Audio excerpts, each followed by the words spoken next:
Assalamualaikum warahmatullahi wabarakatuh.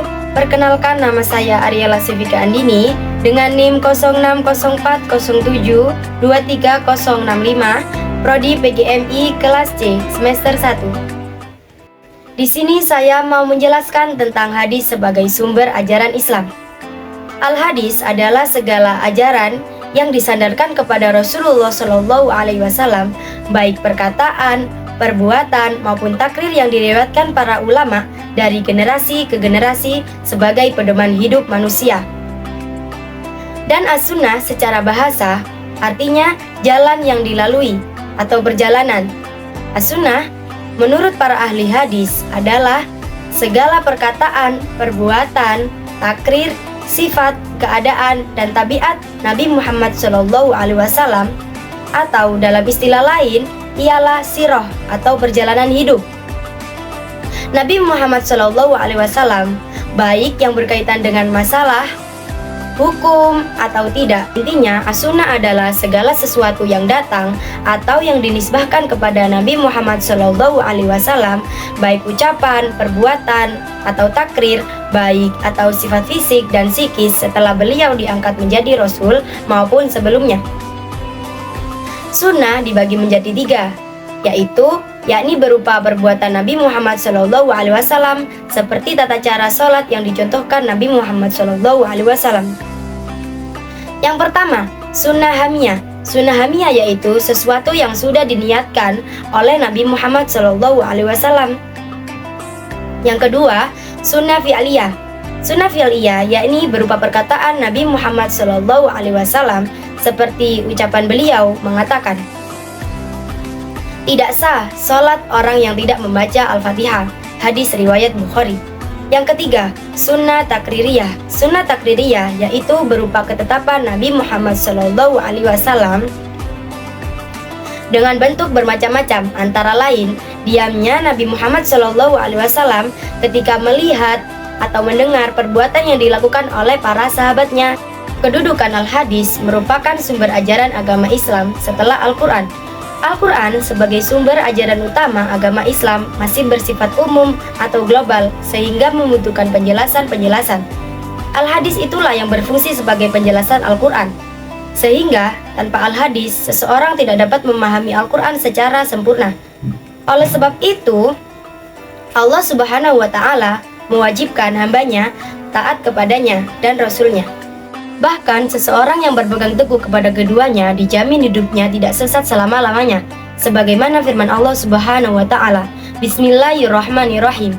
Ya ayyuhalladzina amanu athi'ullaha wa athi'ur rasulah wa la tubtilu a'malakum.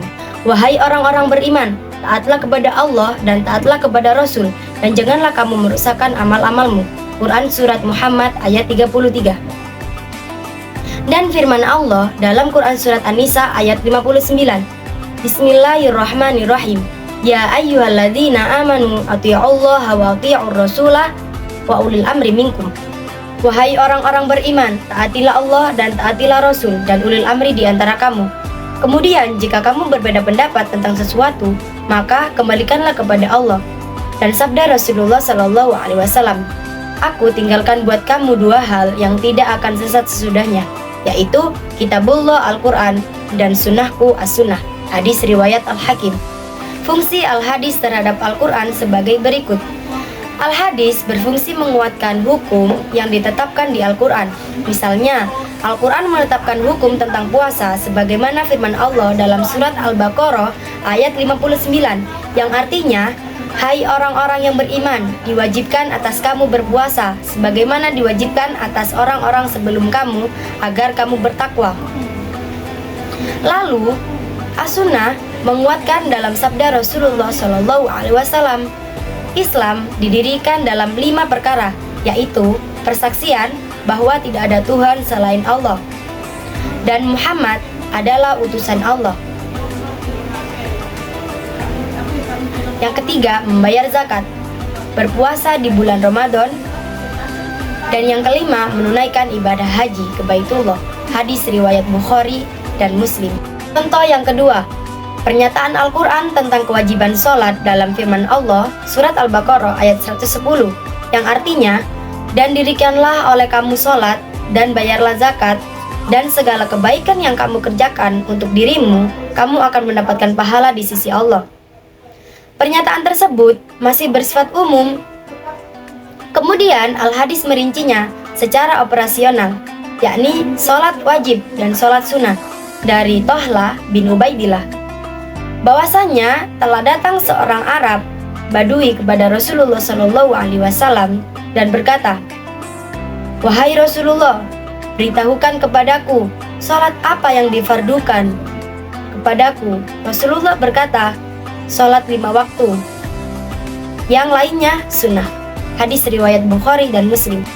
Contoh yang ketiga, Al-Quran mengharamkan memakan bangkai dan darah, sebagaimana firman Allah Al-Ma'idah ayat 3, yang artinya, diharamkan bagimu memakan bangkai, darah, daging babi, daging yang disembelih atas nama selain Allah, yang dicekik, yang dipukul, yang jatuh, yang ditanduk, dan yang dimakan binatang buas, kecuali kamu sempat menyembelihnya, dan yang disembah untuk berhala. Dan diharamkan pula bagimu mengundi nasib dengan anak panah, yang demikian itu adalah kefasikan. Al-Hadis memberikan pengecualian dengan membolehkan memakan bangkai tertentu, sebagaimana dalam hadis dari Ibnu Umar radhiyallahu an. Rasulullah SAW bersabda, "Dihalalkan kepada kita 2 bangkai dan 2 darah. Adapun bangkai itu adalah bangkai ikan dan belalang, dan 2 darah itu adalah hati dan limpa."